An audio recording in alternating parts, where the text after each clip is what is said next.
Hello, everyone. I'm Professor Geek. Welcome back to the channel, and welcome to our book study of Ray Bradbury's The Halloween Tree. I am so excited to talk about this. You guys know how I feel about Ray Bradbury. He's one of my top favorite writers, period. I mean, the man was just amazing. Truly a master of his craft. And when he really, this is a great example of a writer who plays to his themes. We've talked a little bit about themes now and then.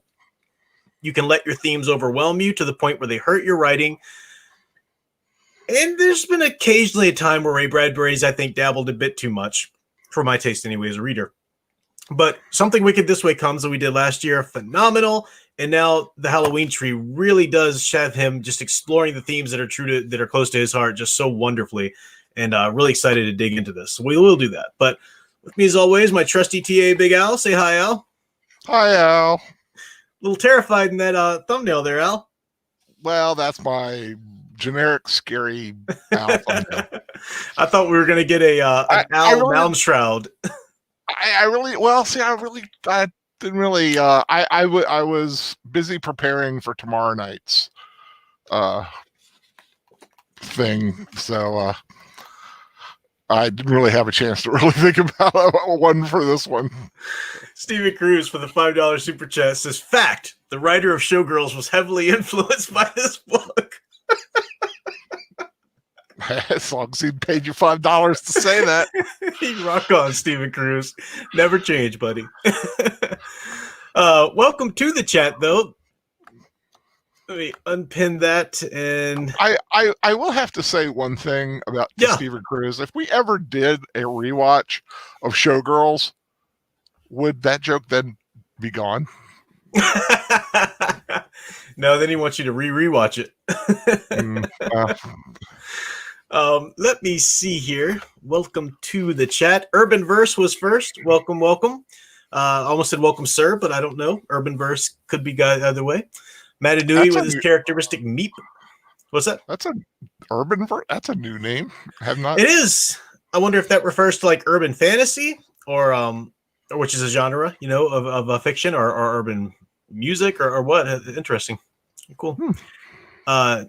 Troy Pacelli came in next. No pre-show. How will I ever contain myself for the next hour? I know. Pre-shows. I will be back to the pre-shows next week. This week's just been busy. I was on a little bit of a road trip the last couple of days, and I arrived home to the coolest surprise.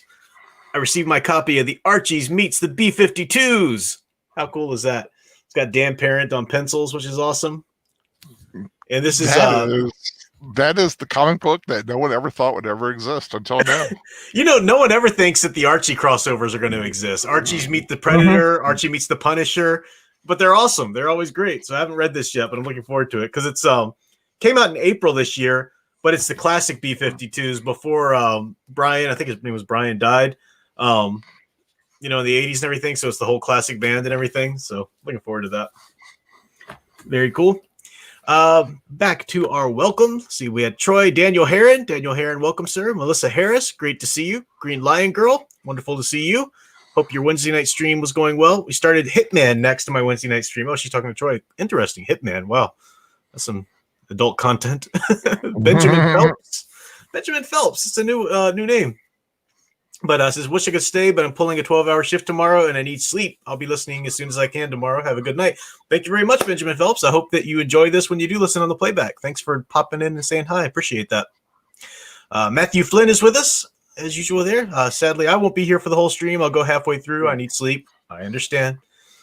Some of you weak people need sleep. Whatever. No. J. Dean, welcome. Back to the drawing board. Not everybody could get by on coffee and amphetamines like you. Well, they're not parents. They're not parents of a child on the autistic spectrum. Let me just say that. That's true. Tom Spiegel, welcome. Can someone please remind me what day the Halloween Tree cartoon rewatch is? Yes, we will go ahead and do that. Facebook is a pain for me. Okay, yeah. So Tom Spiegel, right, just for you, buddy. We are going to, let me pull up the calendar here. We've got this book divided into, we're going to go over the first 6 chapters tonight. Mm-hmm. Then we're going to do chapter 7 through chapter 14 for next week. And then we're going to do chapter 15 through the end of the book, the third week. So we're dividing this into three segments. And then, so that's the 15th to 22nd. No, I'm sorry. Wait. Yeah. So are we reading chapter 14 or do we stop at 14? You read chapter 14. Yeah. So next week, you read through chapter 7 through chapter 14. That's on the 15th. On the 22nd, we finish out the book. So then on October 27th, the night of our Tuesday Night Classics rewatch, we'll have finished our Universal rewatches by then, and we're going to watch the Halloween Tree rewatch. So to answer your question more specifically and straight to the point, the 27th, the 27th, that last week before the end of October, on Tuesday, we're going to do that for the Tuesday Night Classics. And I've got something special planned for the 29th that I'll talk to you about at the end of the rewatch, or at the end of the book study tonight. So, yeah, very cool. So, get back to the chat. Hope that answers your question. Wolf10 Media. Thank you. Welcome, sir. Buddy, what are you posting in my Facebook group?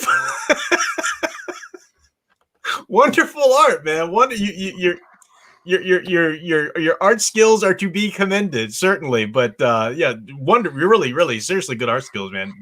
Hats off to you. But dude, there are questionable websites that would pay you money for their like furry sites that would pay you money for that kind of thing. That's not Professor Geek Group material.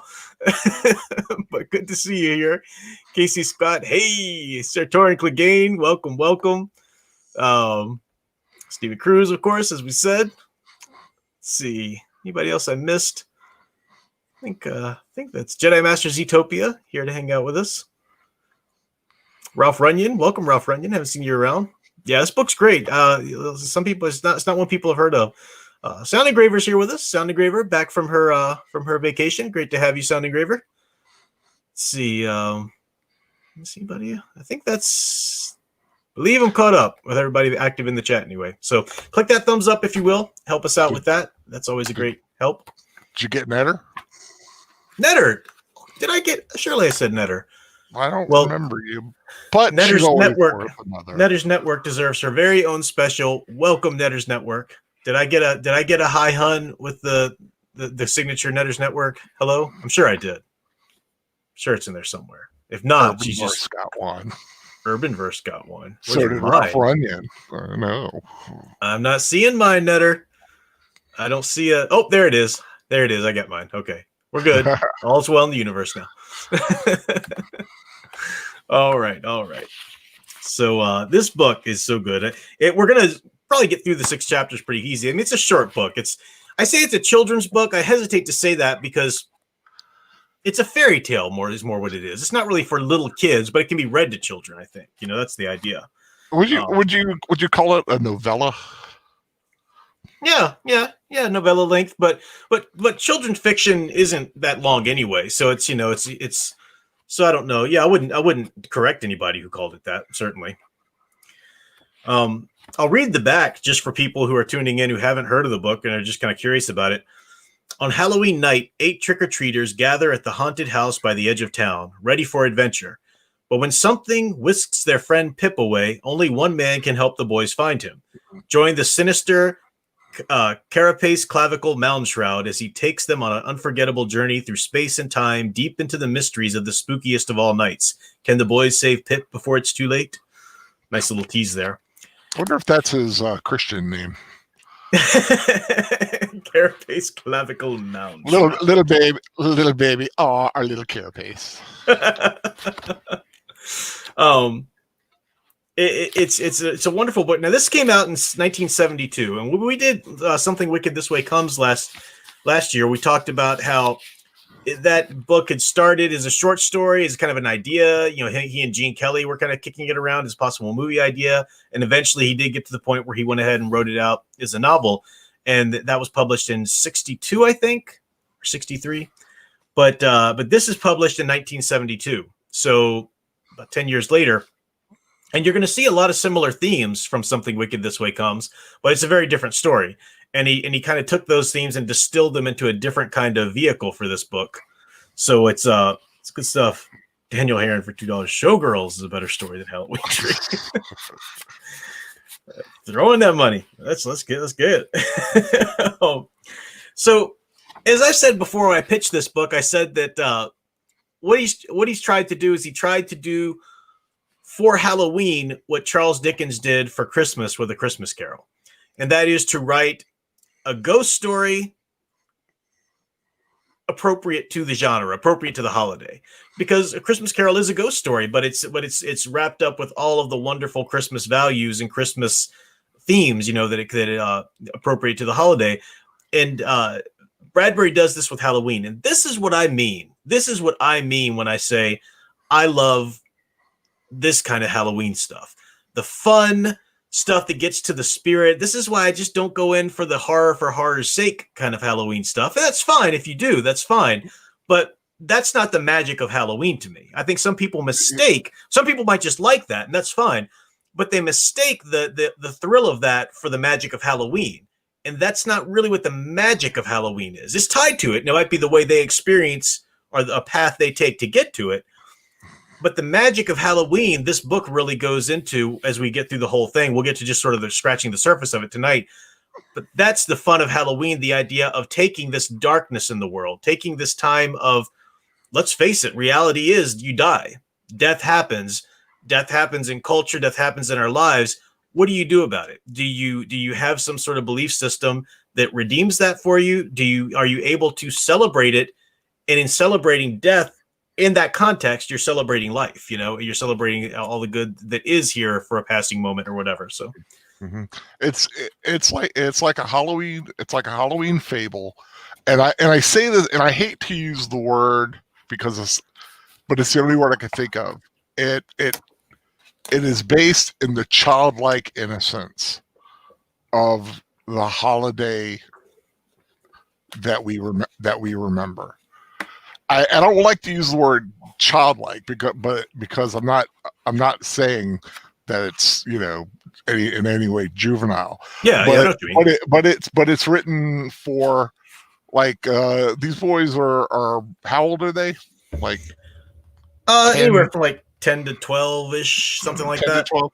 Yeah. And when you were that old during this time that Bradbury was writing this, it was a much more innocent, mm-hmm. and it was a lot more fun holiday. There wasn't the terror surrounding it as much as let's dress up and have fun and get candy. Yeah, exactly. That's all. That's what it was to a kid, and that's what these kids are kind of wanting to do. Let's dress up and go get some candy and have some fun tonight. Mm-hmm. Exactly. Yeah, it's a night of for a child, especially at this era. I don't know if many kids, especially this year, it's just so silly, if kids are going to be able to go out and there's a sense of independence, especially when Ray Bradbury was kind of writing as though from his childhood. I don't know if this is necessarily set in the 70s, I wouldn't say. Probably more closer to his childhood. But anyway, there's a sense of independence. Halloween's a night you go out by yourself or with your friends, and you get, now that's not really a thing anymore, but you got to go out and rings people's doorbells and get this candy. This is boys too, especially play ding dong ditch all the year long. This is the night where it's acceptable to do that kind of thing, and even become a little mischievous, not like vandalizing somebody's property in a horrible way or something, but there was just an accepted sense of that. So it is an accepted sense of a celebration of youth, but especially boyhood. Definitely. And I think that brings us, let's go ahead and start with the opening, because this is a magical opening to a story. I spent a lot of time on the opening to Something Wicked This Way Comes, but this is just wonderful. For this kind of fairy tale-like story, listen to Bradbury's use of repetition. He is so careful with his prose. He knows he's a poet. He's a prose writer, but he's very much a poet. Listen to how if you look at your text, if you have the book with you, you can look at it. You can underline the word small and see how many times that's used. Underline the word wilderness, town, and full of. And I mean, so you just listen to it and listen to those words repeated. And it's supposed to be read almost in a poetic fashion. It was a small town by a small river and a small lake in a small northern part of a Midwest state. There wasn't so much wilderness around you couldn't see the town. But on the other hand, there wasn't so much town you couldn't see and feel and touch and smell the wilderness. The town was full of trees and dry grass and dead flowers now that autumn was here, and full of fences to walk on the sidewalks. And I'm sorry, I messed it up. And full of fences to walk on and sidewalks to skate on and large ravine to tumble in and yell across. And the town was full of boys. And it was afternoon of Halloween, and all the houses shut against a cool wind, and the town full of cold sunlight. But suddenly the day was gone. Night came out from under each tree and spread. That's just perfect. And even the sentence structures there, he's using some poetic license, and he's doesn't even have a complete sentence here at this one point because he cuts it up for sentence variety. It was a small town by a small river and a small lake in a small northern part of a Midwest state. Right? That's a good long sentence, but there wasn't so much wilderness around you couldn't see the town, period. And now he starts a sentence with a conjunction now. But on the other hand, there wasn't so much town you couldn't see and feel and touch and smell the wilderness. He lets that little repetition of ands there. The town was full of trees, period. Nice short sentence. And now he has this this sentence fragment as a sentence, but it's for poetic reasons. And dry grass and dead flowers now that autumn was here. And full of fences to walk on and sidewalks to skate on and a large ravine to tumble in and yell across. And the town was full of, then you have an ellipses there, ... boys, as one sentence on the next line.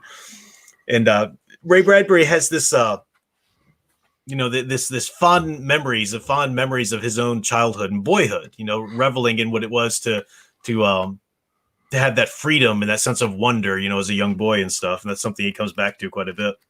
That innocence, like Al was saying there, the sense of wonder and whatnot. Mm-hmm. So let's see. Wonderful introduction. And everybody knows that excitement, you had on Halloween, if you're going to get to do anything on Halloween. I didn't have as exciting Halloweens as this. I didn't get to go out trick-or-treating with friends or by myself or anything, but there's still that sense of excitement because you're going to dress up. You're going to be somebody else for a time. And it was just, there was a magic about it. I can't explain it. We meet our main character, Tom Skelton. He's 13. Okay. Now age 13. Yeah. Stopped and listened. Tom Skelton. He's dressing as a skeleton. He says, "What a great name I have." Wonderful. Tom Skelton put on his bones. He grinned at the spinal cord, the rib cage, the kneecap, stitched white on black cotton. Lucky, he thought. What a name you got. Tom Skelton. Great for Halloween. Everyone calls you Skeleton. So what do you wear? Bones. Wham! 8 front doors banged shut. 8 boys made a series of beautiful leaps over flower pots, rails, dead ferns, bushes, landing on their own dry starched front lawns, galloping, rushing. They seized a final sheet, adjusted a last mask, tugged at a strange mushroom caps or wigs, shouting at the way the wind took them along, helping their running, glad of the wind. Our cursing boys' curses as masks fell off or hung sideways or stuffed up their noses with a muslin smell like a dog's hot breath. Or just letting the sheer exhilaration of being alive and out on this night pull their lungs and shape their throats into a yell and a yell and a yell. It's meant to be yelled, it's wonderful. So we have 8 characters. Then we get the 8 characters meeting, and we get their costumes. 8 boys collided at one intersection. Here I am, witch, ape man, skeleton, said Tom, hilarious. And so we're still sticking in Tom's perspective. Gargoyle, beggar, Mr. Death himself, the Grim Reaper. Bang, they shook back from their concussions, all happy, fouled, and tangled under a street corner light. The swaying electric lamp belled in the wind like a cathedral bell. The bricks of the street became planks of a drunken ship, all tilted and foundered with dark and light. I love that. I like the idea that the lamp is a cathedral bell. You're getting the idea that there's something ceremonial to this, So they realize they're ready for trick-or-treating. They're ready for a wonderful night, except Pipkin's not there. Who's Pipkin? Pipkin is their friend, but the everything stops. The revelry stopped because they realize Pipkin's not there. He's never missed a Halloween in a zillion years. Boy, this is awful. Come on. In one vast swerve, one dog-like trot and ramble, they circled around town in middle cobble brick street, blown like leaves before a storm. You can see the whole group of boys, wafting like a storm, towards the house. So they get to the Pipkin's house, but there's no lights, there's no jack-o'-lanterns, there's no decorations. It's all quiet. End of chapter 1. Great little moment segment there. I love that the tension. We've got the fun, and now we move on. Did you want to say anything about chapter 1 before I move on, Al? I don't want to talk over you. Keep going. No, definitely being like I said with Pipkin, it just reminds me we all have that one friend. Mm-hmm. The one friend that if he's not there, nothing's going to be as fun. And that's you definitely get that's who Pipkin is. Yeah. Stephen Cruz for $2 says, any good mischievous Halloween stories? I terrorized my sister quite a bit, but that's about all the mischief I got into. Terrorized that poor girl. Always dressing up in a mask and hiding behind a corner. Or I crawled under her bed one morning, on Halloween morning, I think it was, and hid for about 40 minutes until she woke up, just so I could grab her ankle as soon as she put her foot down on the floor. Yeah, I never really did anything mischievous. I was just more of giving my candy. Yeah. So, so you said we all have a friend like Pipkin, and that's true to an extent.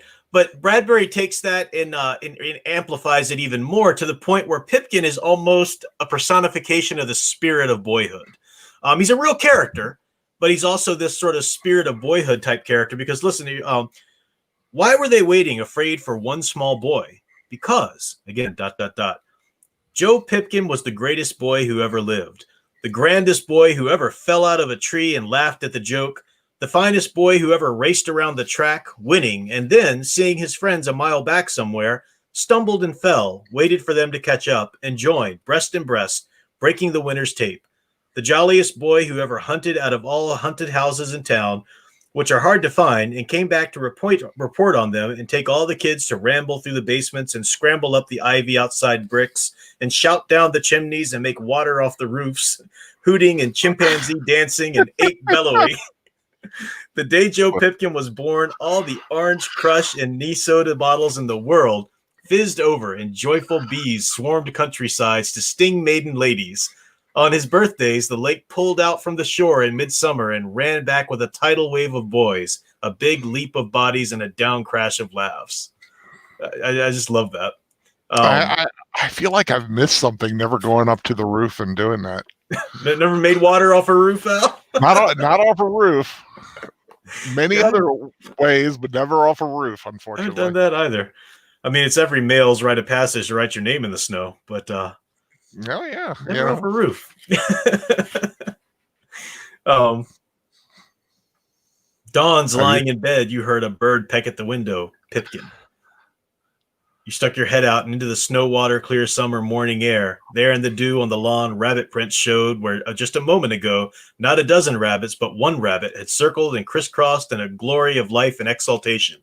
Bounding hedges, clipping ferns, tromping clover. It resembled the switch yards down at the rail depot. A million tracks in the grass, but no, Pipkin. And here he rose up like a sunflower in the garden. His great round face burned with fresh sun. His eyes flashed Morse code signals. Hurry up, it's almost over. What? Today, now, 6 a.m. Dive down, wade in it. Or this summer, before you know it, bang, it's gone. Quick. Yeah, here you go. And he sank away in sunflowers to come up all onions.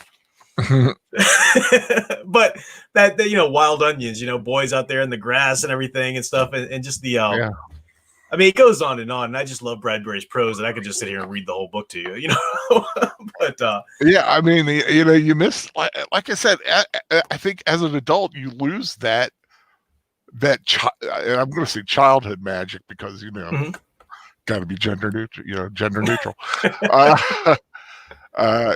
Just because I was reading this, and I kept going to the memories of what I did. Like where I live, we had these woods, and we would be going out, and we had paths, and we were always building forts and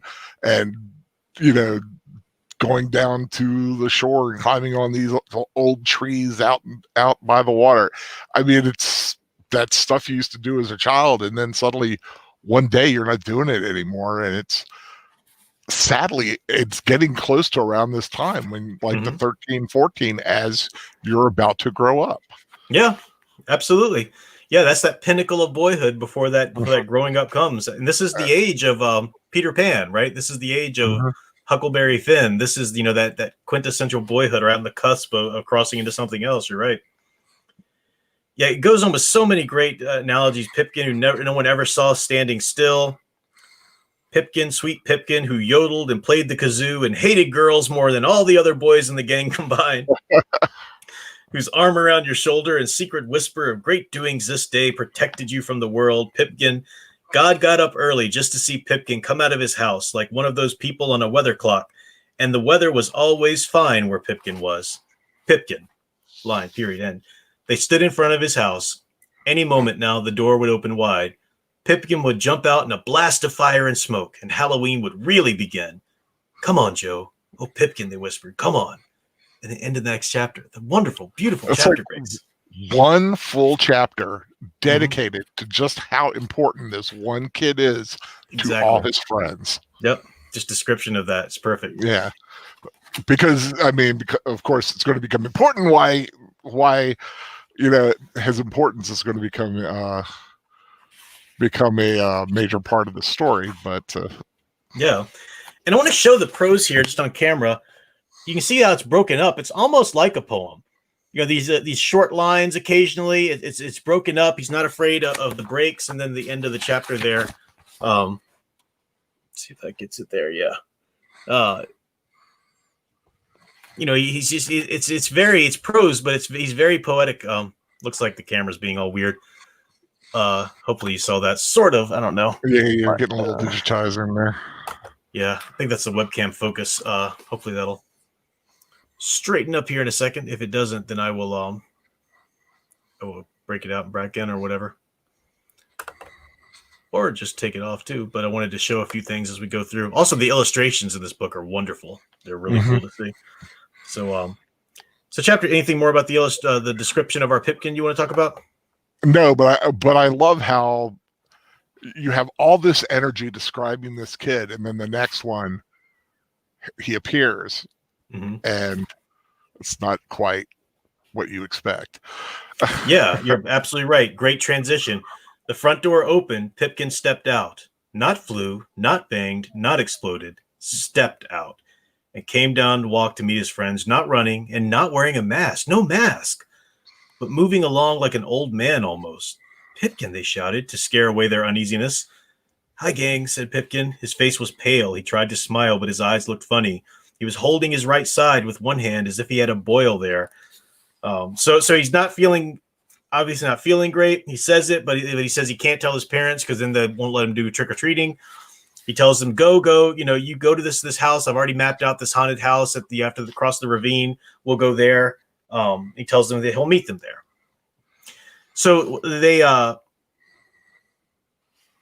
ran backward halfway down the block so they could see Pipkin standing there waving at them. Hurry up, Pipkin.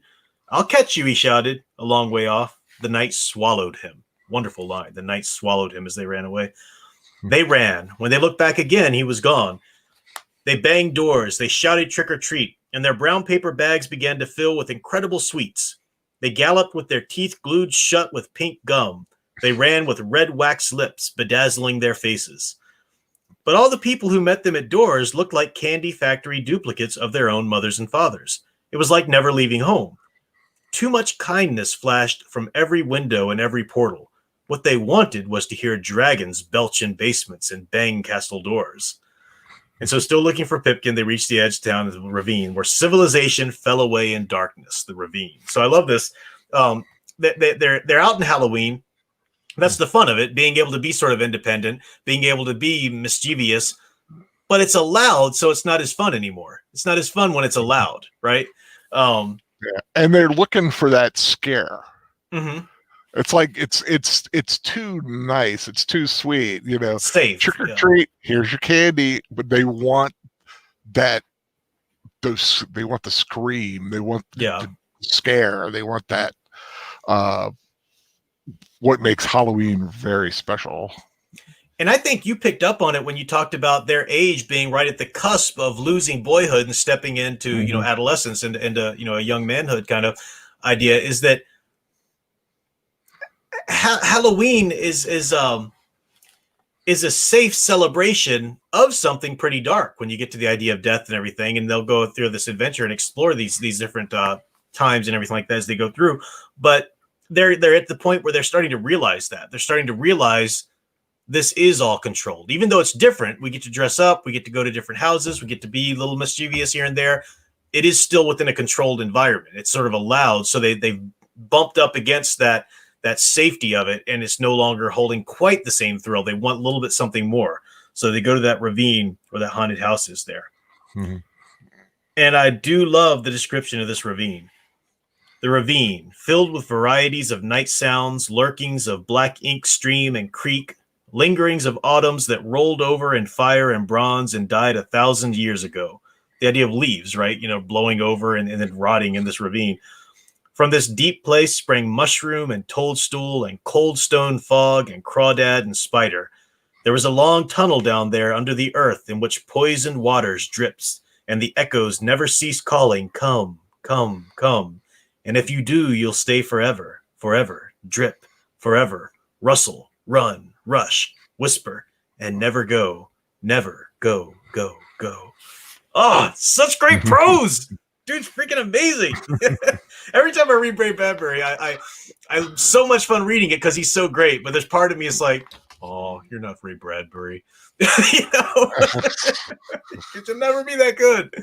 But he's so good.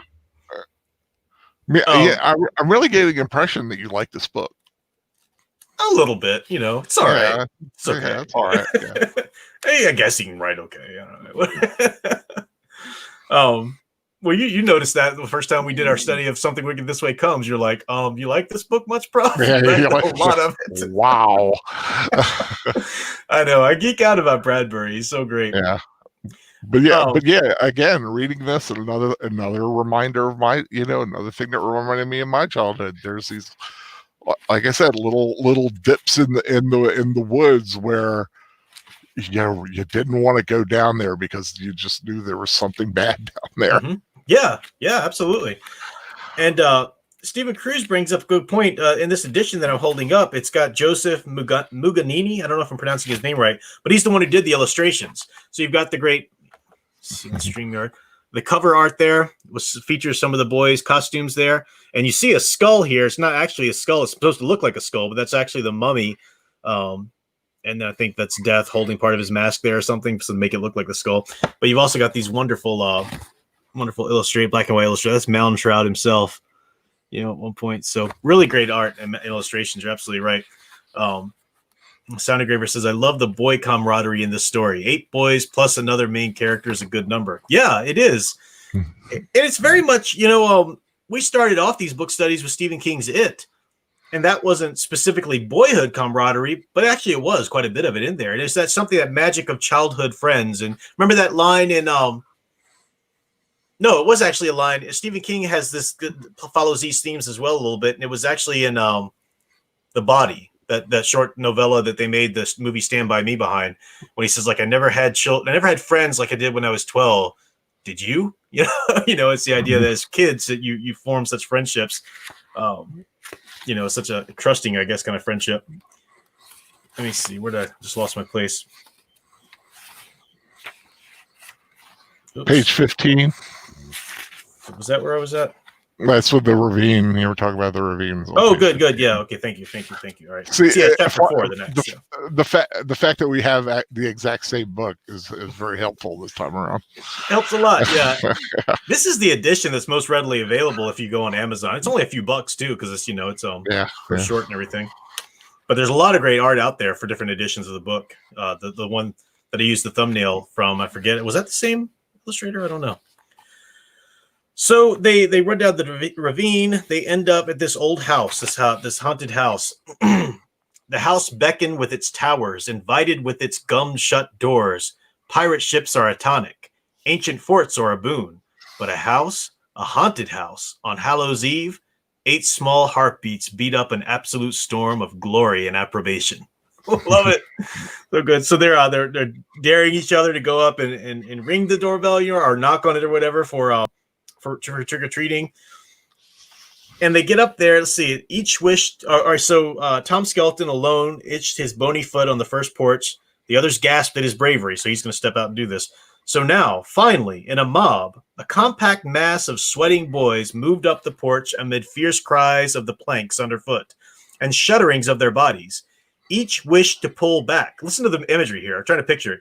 Each wished to pull back, swivel about, run, but found themselves trapped against the boy behind or in front or to the side, so that with a pseudopod thrust out here or there, the amoebic form, the large perspiration of boys, leaned and made a run and a stop to the front door of the house, which was as tall as a coffin and twice as thin. So you got this mass of boys just sort of like awkwardly, waddling up there.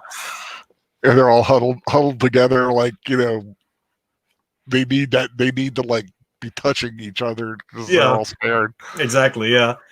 And the little theme of the floor, the boards, the old creaky boards of the porch, making those notes. It's actually, he put this in Something Wicked This Way Comes. Remember when Jim and Will had the old wooden walkway outside their house, and they would play out different songs on it because each board they had tuned it to be able to play different songs. So the planks, each tuned to an A or an F or a C, sang out their uncanny music as heavy shoes scraped on them, as if there had been a time and it were noon. They might have danced out a cadaver's tune or a skeleton's rigadoon. Or who can resist an ancient porch which, like a gigantic xylophone, only wants to be jumped on to make music? I love that idea. We find out that Henry's the one in the witch costume. And take note of the costumes they're dressed in, too. The witch, the gargoyle, the ape, the mummy, because certain costumes have a bearing on certain places they visit later in the story. But they see on the door, what do they see on the door, Al? A Marley knocker. A Marley knocker. A knocker that looks just like what they know from Christmas Carol. Yep. Scrooge and Marley, A Christmas Carol, whispered Tom. And indeed, the face that made up the knocker on the door was the face of a man with a dread toothache. His jaw bandaged, his hair askew, his teeth prolapsed, his eyes wild. Dead as a doornail, Marley, friend to Scrooge, inhabitor of lands beyond the grave, doomed to wander this earth forever until... Knock, said Henry Hank. It's just so good. But putting that in there, he's consciously connecting his work to Christmas Carol. That's a little Easter egg, but it's also a little bit of intertextuality. Yeah, and I like the fact that they don't understand the bandage wrapped around the guy's head. Mm-hmm. That it's not it's not a toothache, but something much more sinister. Morbid. Morbid. You're morbid. Yeah, that's the right word. Yeah. So they knock. The door swings open. They're terrified. They're grabbing each other, yelling. Then the darkness within the house inhaled. It's like an opening of a tomb. A wind sucked through the gaping door. It pulled at the boys, dragging them across the porch. They had to lean back so as not to be snatched into the deep, dark hall. They struggled, shouted, clutched at the porch rails, but then the wind ceased. And then they've got this creepy face that comes in front of them. This tall man, a face drifting on the air. An evil smile came and hung in the doorway before them. Behind that smile, a tall man hid in shadow. They could see his eyes now, small pinpoints of green fire and little charred pits of sockets. Looked at them. Well, said Tom, trick or treat? Trick, said the smile in the dark. Treat? Yes, sir. The wind played a flute in a chimney somewhere on an old song about time and dark and far-off places. The tall man shut up his smile like a bright pocket knife. No treats, he said. Only trick. And the door slams. Now, they don't know what's going on. Here's a picture of the house from the illustration, which is so cool. And you can see the Halloween tree over there as well. But so they don't know what's going on, but they walk around. What just happened? Some guy won't give us. Did that thing to my camera again. Some guy just gave us slammed the door in our face and said he's going to trick us. So they walk around and suddenly they see this tree. In the tree there's got these orange things in the tree that they realize is actually pumpkins. Not just pumpkins, but jack-o'-lanterns. Hints of huey smoke, a yellow, bright orange. A pumpkin tree, someone said. No, said Tom. The wind blew among the high branches and tossed their bright burdens softly. A Halloween tree, said Tom, and he was right. Next chapter. So good. I'd love to read this to my nieces. I don't know if they would. Well, they can't sit still and not look at a tablet for any amount of time, so who knows. I love I love the picture right below the chapter 5. It reminds me of Lucy's witch mask. Yeah, From yeah. Yeah, all of the pictures in the for each chapter, different pictures of the masks that the boys are probably wearing, or that they will encounter, because we actually have more than 8 chapters. So yeah. So the pumpkins on each tree, they're not mere pumpkins. They're jack-o'-lanterns. They're carved. They light up suddenly, and then there's this wonderful song. And we'll have to see the song in the animated film. The animated version does give us a song. It's a Hanna-Barbera animated version. It's a really great film. We'll watch it later. It does include a girl in the group. Because it's kind of weird these days to think of a little boy dressing up as a witch, like a proper witch with the black robe and everything like that. Not a warlock, not a wizard, but a witch. But it was kind of made sense in the day, and it makes sense for the themes of the book. But the animated version goes ahead and makes that a girl and makes it more about childhood wonder rather than just boy wonder, which is a change. But Bradbury gave it his blessing because he knew that they were trying to market it to a wider, audience, and it still works with the themes. It just kind of takes away a little bit of the specific boyhood part of it, but it's still good. We'll watch it. But this wonderful song, and the movie has a nice music to it. It's big, it's broad, it's bright. Listen to that repetition again. It fills the sky of All Hallows Night.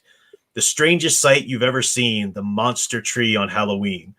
The leaves burn to gold and red, the grass is brown, the old year dead. But hang the harvest high, oh see, the candle constellations on the Halloween tree. Candle constellations, I love that. Constellations were signs, by which people could tell the times of year, traditionally and whatnot, long before astronomy and all that kind of stuff. But, or astrology rather. But, the idea of the Halloween, the candles were a sense of the signs. The stars they turn, the candles burn, and the mouse leaves scurry on the cold wind borne, and a mob of smiles shine down on thee from the gourds hung high on the Halloween tree. The smile of the witch, the smile of the cat, the smile of the beast, the smile of the bat, the smile of the reaper taking his fee, all cut and glimmer on the Halloween tree. The reaper taking his fee. That's very key. We'll get to. I love the imagery of this tree coming to life. Mm-hmm. I would love. I mean, I haven't seen the animated version. Looking forward to see how they portray that. But I'm also thinking if they ever did this live action, man, that could be an impressive visual to make come to life. Mm-hmm.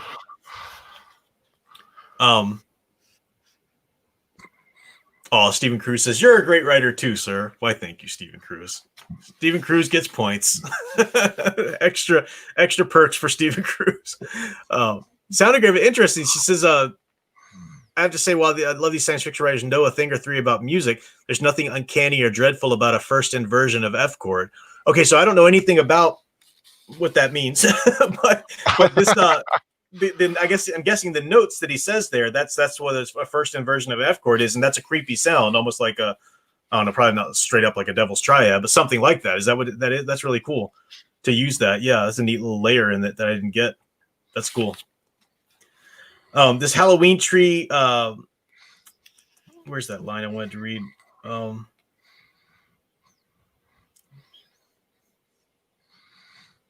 Shift of above, stations, black branches. Yeah, the last of the pumpkins were now lit. The air around the tree was Indian summer, breathing warm. The tree exhaled sooty smoke and raw pumpkin smell upon them. I love that. So they're marveling at this tree, and Hank says, "Is it like a Christmas tree, only bigger? On all those candles and pumpkins, what does it mean? What does it celebrate?" And then that word, celebrate, a vast voice whispered somewhere, perhaps in a chimney soot bellows, or perhaps all the windows of the house open like mouths at the same moment behind them, sidling up and sliding down, announcing the word celebrate, with breathings out of darkness. Yes, said a gigantic whisper, which trembled in the candles and the pumpkins, celebration. And that's what Halloween is. It's celebration. Let's see. That's what Moundshroud's going to tell us about. Stephen Cruz points out that it's Bradbury narrating in the animated version, which is wonderful. It's really a joy to watch. So we finally see, there's a pile of leaves. They decide that, they're boys. They're going to jump in the leaves. Someone's neatly raked together. They're going to, enjoy the pile of leaves. But then a There's bony. Nothing more inviting than a big old pile of leaves to a kid. Yep. But then that bony hand and a skull comes out it, and they run away terrified. But they realize it's Moundshroud, and he takes his mask off. Not treat, boys. No, not treat. Trick, boys. Trick. Wonderful. Yes, boys, that was a trick. You'd forgotten? No, you never knew. Cryptic language, but it's really interesting. You never really knew what a trick was, But and I love this description. The huge man in dark clothes soared up out of the leaves, taller and yet taller. He grew like a tree. He put out branches that were hands. He stood framed against the Halloween tree itself. Mm-hmm. His outstretched arms and long, white, bony fingers festooned with orange globes of fire and burning smiles. Yes. It's just, yeah. But I talked about the imagery in here of who it reminded me of, the picture of Moundshroud. It was Slender Man. Oh, yeah. That tall, bony, pale.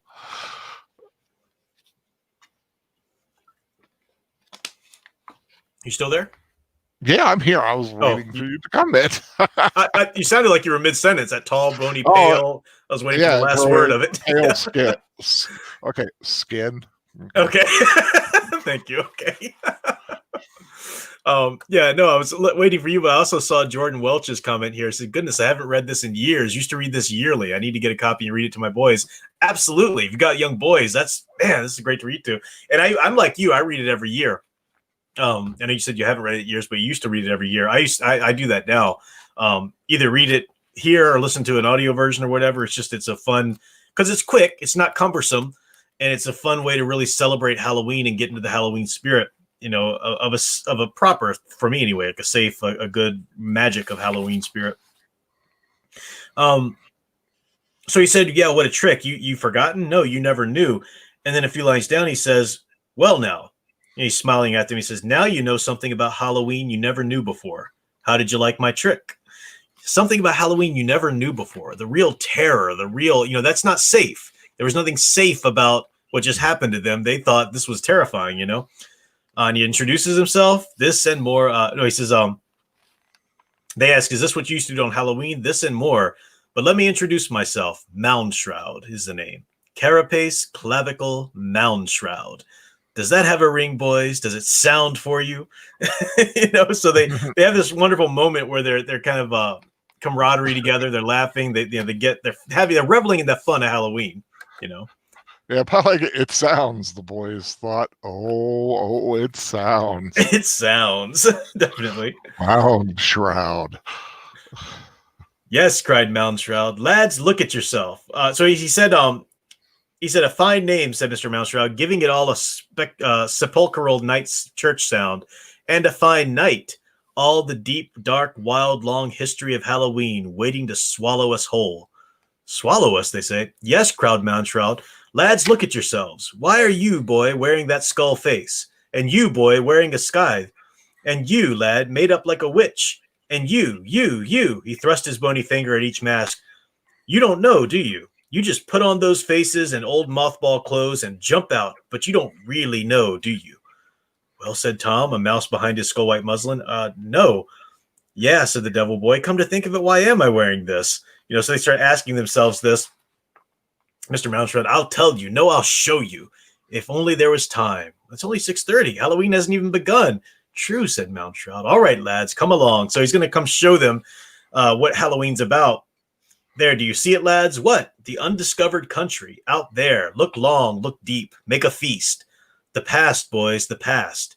Oh, it's dark, yes, and full of nightmare. Everything that Halloween ever was lies buried there. Will you dig for bones, boys? Do you have the stuff? What is Halloween? How did it start? Where? Why? What for? Witches, cats, mummy dusts, haunts. It's all there in the country from which no one returns. Will you dive into the dark ocean, boys? Will you fly in the dark sky? So they're terribly excited about this. Of course they're going to want to go do this. It's a wonderful adventure, but they have to wait for Pipkin. That spirit of boyhood, their real courage. He's not there yet. They need Pipkin. So As they say they need to wait for Pipkin, all of a sudden they hear him call out.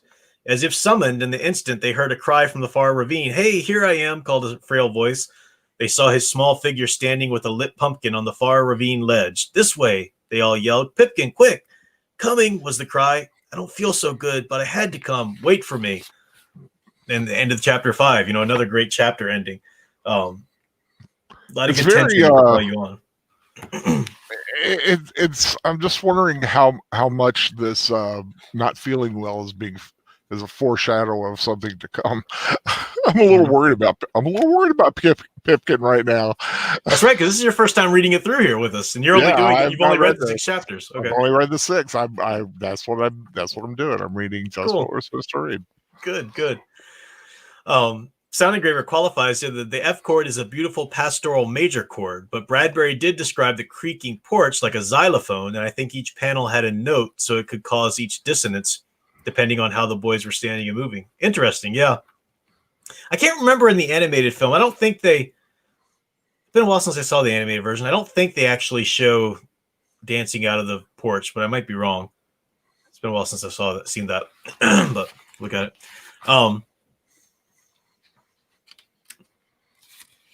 Yeah, Sir Clegane, The Undiscovered Country, says Leonard Nimoy was Mr. Moundshroud in the animated film. Exactly. Yeah. Oh, cool. I did not know that. So chapter 6, they're watching Pipkin run down to them. And it's really kind of a sad scene. "Oh, wait, please wait." The voice began to fail. "I don't feel well. I can't run. Can't. Pipkin," everyone shouted. His figure was a small. There were shadows mixed everywhere. Bats flew, owls shrieked, night ravens clustered like black leaves in trees. A small boy running with his lit pumpkin fell. "Oh," gasped Moundshroud. The pumpkin light went out. "Oh," gasped everyone. "Light your pumpkin, Pip. Light it," shrieked Tom. And this idea of a lit pumpkin, this really beckons back to something we don't do now, but the idea of a jack-o'-lantern before, back in the days, was traditionally there to scare the evil spirits away.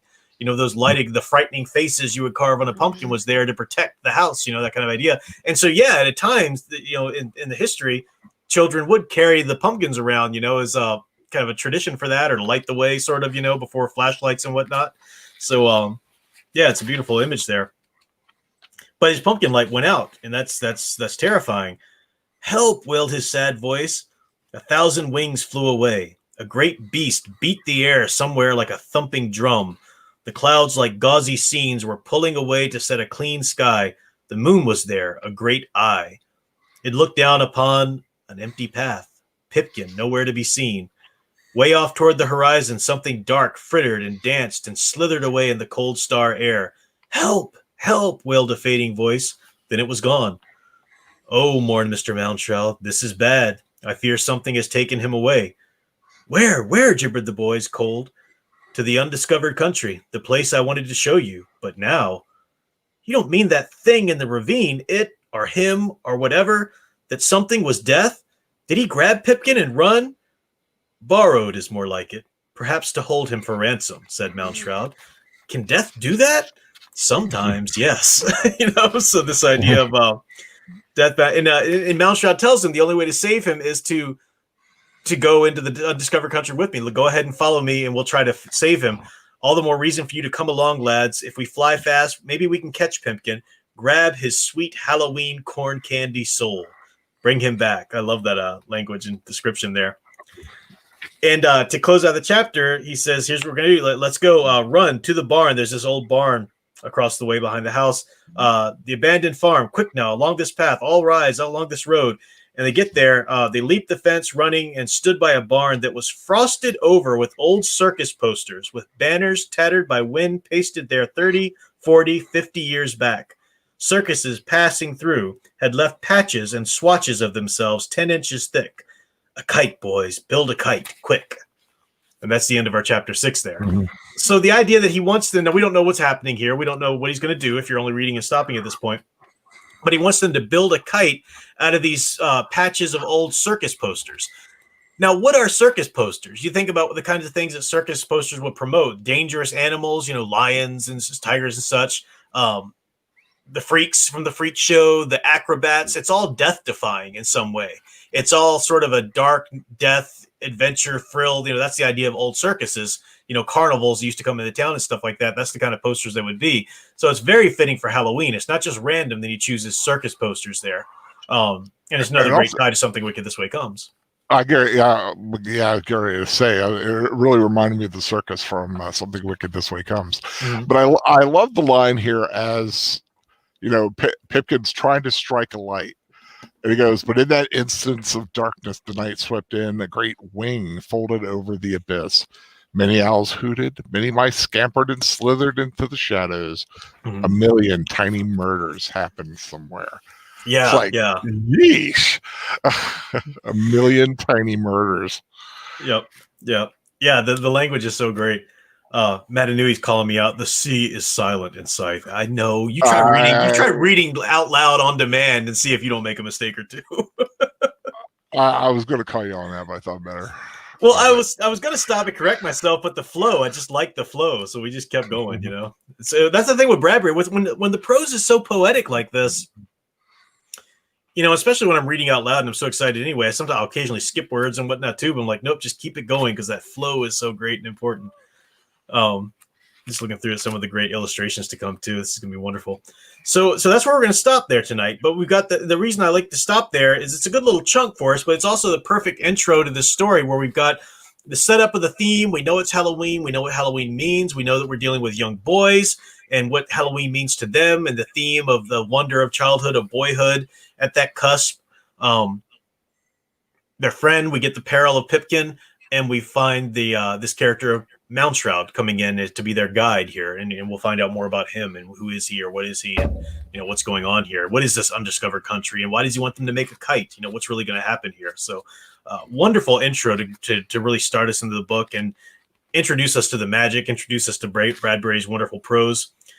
We are going to, like I said, for next week, we're going to read chapter 7 through the end of 14. So we'll stop at chapter 15 for next week. So chapter 7 through 14 next week. And that's about it. It's about the same amount as this one was. We're dividing them up into pretty much equal divisions. And it's quick reading, as anybody, you could read this in the afternoon, because it's that kind of children's work. It's good stuff. So that's good. Let me check in with the chat here to see what I missed. Leonard Nimoy, yeah. Casey Lorco, welcome. Says it's been a while since I was here for one of these. I need to catch up. This sounds delightful. Yeah, you'd like this, Casey. It's good stuff. Halloween Tree, you can get it simple. Also, I should mention that the audiobook for Halloween Tree is available on YouTube. I don't know if it's supposed to be there, but there are a number of different free recordings, and there are audible recordings too, like the actual audible recordings. So it's not shoddily made. It's very professional. So if you don't want to spend the money on the book, you can at least listen to some pretty good readings of it on YouTube there. So yeah. Sonic Gravis says Bradbury. Oh, go ahead. Yeah. Save my voice. Sonic Gravis says Bradbury uses one of my favorite techniques of imagery, using non-sentient things to perform human action. And the night wind was careful to let the boys hear them all. Mm-hmm. Yeah. Personification, it's called. When you personify objects or elements in nature and stuff like that. Yeah, it's a wonderful atmosphere building technique. Yeah, definitely good. That's one of the favorites that where we would talk personification in an English class was the wind whispered. The wind whispered, yeah. Yeah, things like that. It's like you give a human action to a non-human thing. Yeah. The door complained shut or something like that. Yeah. Wolftown Media says he'd cast Charles Dance as Moundshroud. Who's Charles Dance? Do you know? That name doesn't ring a bell to me. Yeah, I know Charles Dance, but I really can't tell you anything that he's been in that I really could make you understand that. Back in the drawing board. I could see Charles Dance has a very Jonathan Pryce-like appearance and countenance. So, yeah. Back to the drawing board says Peter Lorre. Peter Lorre's a great actor, that great voice, but I think he's a little too short and round. Moundshroud's supposed to be tall and slender, but good face and voice. Vincent Price would be wonderful, definitely. Ooh, yeah. He'd be great. Yeah, Vincent Price would have been wonderful. Karloff. Karloff. That would have been wonderful too to see. Definitely. Christopher Walken. Maybe. I'm just trying to think of creepy guys. Mm-hmm. Yeah. What to me, he said he was in The Golden Child, Game of Thrones, Godzilla, King of Monsters. I saw The Golden Child. Yeah. He was in Godzilla, King of Monsters.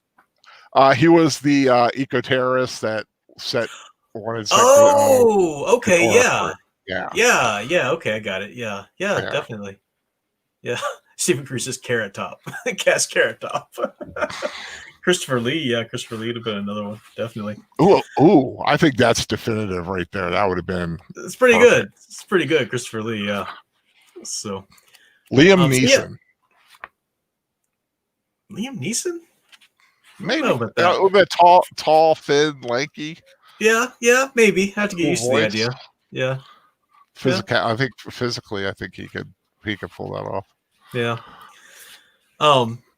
So like I said, next week we will read through chapter 14. It'll be a lot of fun going through that. And then the week after that, we will get through the end of the book. So that's the next 2 book study segments there coming up, of. Let me pull up my calendar here. And in that last week of October, on the 27th, Tuesday, we'll do the animated version of this for the Tuesday Night Classics, because we're going to finish up. We've got Son of Frankenstein this coming Tuesday, and then Wolfman the next Tuesday after that, and that wraps up our Universal Monsters Classics, Tuesday Night Classics rewatches there. So that leaves us that Thursday of that last week of October free. And what I've decided we'll do to keep that Halloween spirit, but just to kind of make a one-night punch there, is we are going to discuss the Legend of Sleepy Hollow, the Washington Irving classic short story, and then watch together the classic Disney version of that. Yeah. So as part of the Adventures of Ichabod and Mr. Toad, but we're only watching the Ichabod, the Legend of Sleepy Hollow. It's very short, like 30 minutes. So, so we're going to discuss the short story. Fun. And then, rewatch that animated version together and look at all the wonderful things that Washington Irving's doing as an early American romantic. Yeah. Really cool stuff. So that's the end of October. For November, I'm actually going to step back and take a break from streaming.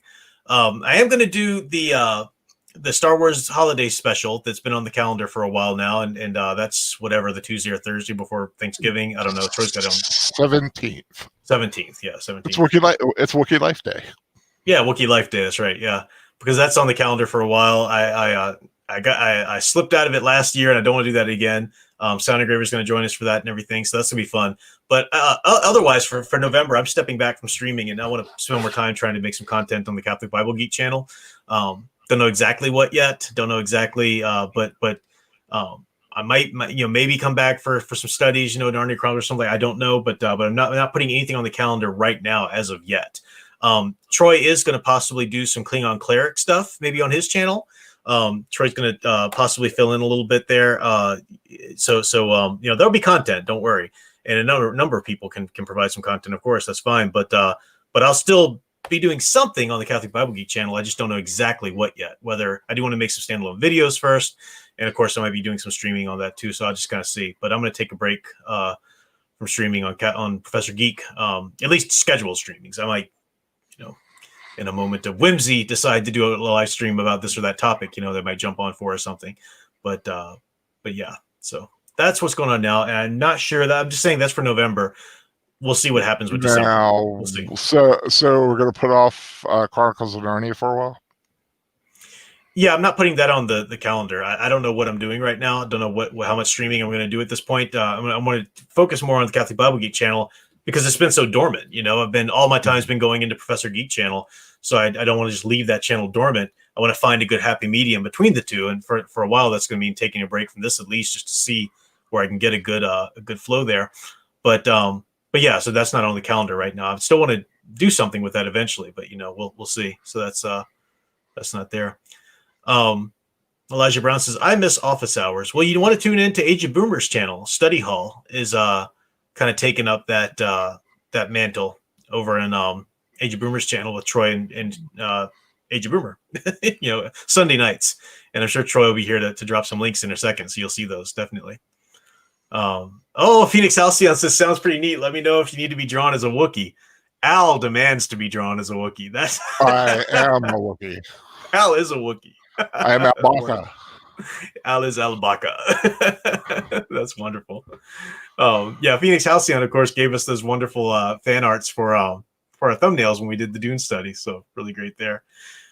Troy says he might do a Tuesday night trek in November. Okay, cool. So yeah, you'll have content. There'll be content from people, between Tuesday and Thursday and stuff like that. But yeah, so Halloween's going to be great. Where the rest of this month's going to be wonderful. And that last Thursday before Halloween, wonderful. The Sound Engraver says you'd enjoy that. Yeah, you should come on and rewatch that with us.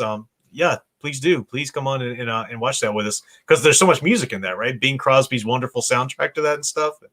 Good stuff. Yeah, Melissa Harris is your favorite story. I love that short story. I teach that short story when I do my American Ghost Stories class, and I show that animated version too as a incarnation of it. It's good stuff.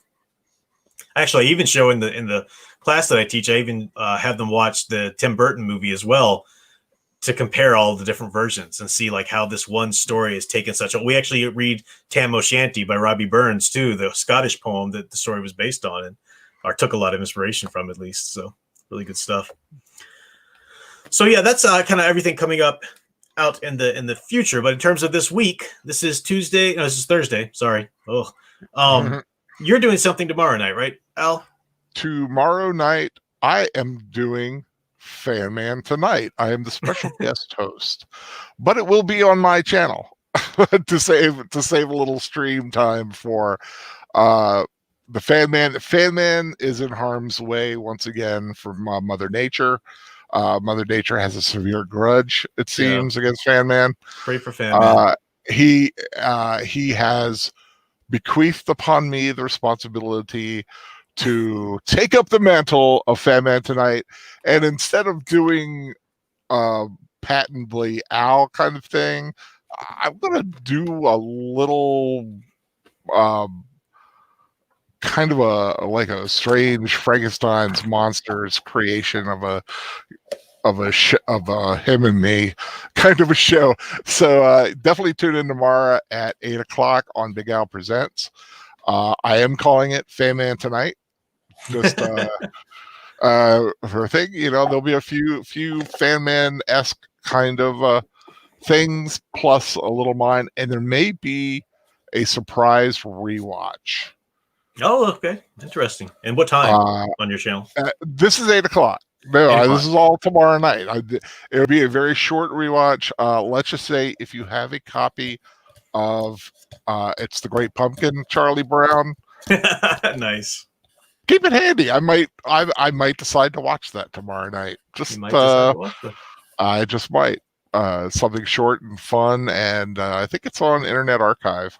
Mm-hmm. So if people want to watch it, so it's only like 27 minutes. Mm-hmm. Yeah, it's wonderful. It's classic. Real fun to watch. Of course, if you want to come on, I would be more than happy to have you join me. But tomorrow's going to be my cramming some schoolwork. It'll depend on how close I can get. I'll let you know. But if I can get some schoolwork done. Well, it'll be there. But otherwise, I'm gonna see how. He always flies solo. I'm going to see how that goes a little bit. Like I said, if you join me for a part of it, great. Sure. If not, I'll see what happens. Awesome. Yeah. Yeah, I'll jump in if I can. Like I said, I just don't want to sully the Fan Man brand. Sully the good name of Fan Man. You'll do fine. That's Friday. No, Melissa Harris. He will not sue. He has given me complete faith and blessing upon me. Yes. And Saturday, your channel as well for the Saturday Night Rewatch, right? That's right. Saturday, I will be doing a rewatch, the third installment of Ha Ha Halloween, and it is Abbott and Costello, Abbott and Costello, Yes. Abbott Costello meet Frankenstein. So definitely a lot of fun. We've been going through all the Universal monsters. It's a great way to kind of see them in a little less serious versions of them. Yeah, great follow up to all the ones we're doing. Yeah. Green Lion Girl says she's starting Hitman next week. Okay, so this coming week. So let's get to it. So that's Saturday. Sunday would be study hall, as we said, and Mr. Matchstick's Weeb Watch, right? I've lost track of I know there aren't there like 2 Weeb Watches going on. Yeah, Wolftown Media sometimes does one on Saturdays. Yeah, see, I don't know who's got what planned. So yeah, I don't know the planned movies. I'm sure they'll tell us here if Matchstick's around. But yeah, so Matchstick's channel Weeb Watches on Sunday. Wolftown Media sometimes on Saturdays. Sometimes occasionally moves around. But you can check the Professor Geek Facebook group for Troy put together an awesome calendar and channel guide for everybody. And then Monday, Sound Engraver's back for Monday Night News now. So her weekly live stream on Monday, she says, I'll talk about artistic feedback. Artists, stay alert. Sound Engraver is about to go teacher mode. Nice. Ooh. Yeah, so that's it'll be very nice to have Sound Engraver back. Not that it wasn't fun during rewatches for Halloween, but the Monday Night News. What can you say? And those videos were awesome. The Superman theme analysis, and the He-Man analysis, so cool. Awesome. That's Monday. Tuesday, maybe Fan Man will be back for a Second Cup Cafe. It depends. We'll just hear from him and see what's going on. Yeah, hopefully if his house is still standing and he has electricity, hopefully he'll be all right. Yeah. Hopefully all that'll work out. But Tuesday night, back here for the Tuesday Night Classic, in which we'll do Son of Frankenstein. So we've done Frankenstein. We did Frankenstein's Bride. Now we're doing Son of Frankenstein. Again, the reason why we went through those 3 movies is so that we could get to Son of Frankenstein, in which Bela Lugosi plays Igor. And that's he originated the role, originated the character. And he does such a wonderful job. Boris Karloff is playing the creature again. But the Lugosi's in that as well. It's a wonderful, wonderful combo there. So that's Tuesday night. Wednesday, Green Lion Girl, as we said here, is one of the streams on there, but she says she's starting Hitman in addition to the Friday the 13th virtual cabin on the 28th. So yeah, the Friday the 13th virtual cabin is coming the 28th, but next week is Hitman. So very cool. Gaming streams with both the Green Lion Girl and soundtracks with the Birdman. Had for those who may have listened, had a huge technical difficulty this past week. Oh, you did? What happened? I was the Birdman's pad kind of his Google Play said Oh no. And so he wasn't able to watch the movie, and I was enjoying it. We were having a lot of fun, some good discussion with it. We unfortunately had to call it. He wants to still do the film, just not sure when or when, who. And so, but keep a thing. Bram Stoker's Dracula is still, hopefully we'll do it. Just not sure. And I'm not sure if he's going to do that this week or if he's going to he had something else planned, I think, with Agent Boomer. I'm not quite sure what it was, but yeah. I'm not sure what Daniel Heron's going to do. Hopefully to keep an eye out on the Professor Geek Facebook page. Cool. Yeah, definitely do that. He'll post there. We'll let you know there either way. So yeah, as long as he does it around the season, he still has plenty of time to get that in. Oh yeah. Oh well, I mean, it's hey, it's a great film. You can do it anytime, really. Yeah. But it would have been a good thing. Straight up, I had not seen it since I saw it in the movie theater. How far did you guys get? We got up to Harker was talking to Dracula. I don't think we got to the part where he licked the knife. He might have. Like I said, we started having issues, so I started not paying attention to the film. So sure. Gotcha. I think we did get to the party though. Okay. I know we met Lucy. Oh, you did meet Lucy. Okay. Gotcha. Yeah. So yeah, that's So Wednesday, couple options there, and then back to Thursday. again, maybe Second Cup Cafe. Hopefully things will be straightened out with Fan Man by then. But then Thursday night back here for up through chapter 14 of the Halloween tree. Really great stuff to get into. And I appreciate everybody following along. I've seen a couple of chats I didn't quite read because we were talking. It was the flow of it. I didn't want to interrupt or anything like that. But people saying they enjoyed or appreciated the analysis. I think Felix Halcyon said that. You pick out things I don't pick. Well, hey, that's what the writing professor, literature professor is here for. So appreciate everybody showing up for this. Good stuff. And great hang out. Anything else from you, Al, before we wrap it up? Not really. Your cricket wants to talk about something, apparently. Yes, I don't know what this one's name is, but they'd like to drop by and hang out every once in a while. Nice. Good. Well, thanks for hanging out with us, everybody. Great stream. Troy did remind us at Netter's first video. That's right. Yeah, don't forget Netter's channel, as well as Troy's Klingon Cleric channel with his first awesome video of how to make Klingon Gok, which looks pretty good, actually. And Netter's got some content there. So, yeah, definitely subscribe, hit the thumbs up and like and everything. But all right. So thanks for hanging out with us. And until next time, keep enjoying and digging deeper into the stories you love. Bye, guys.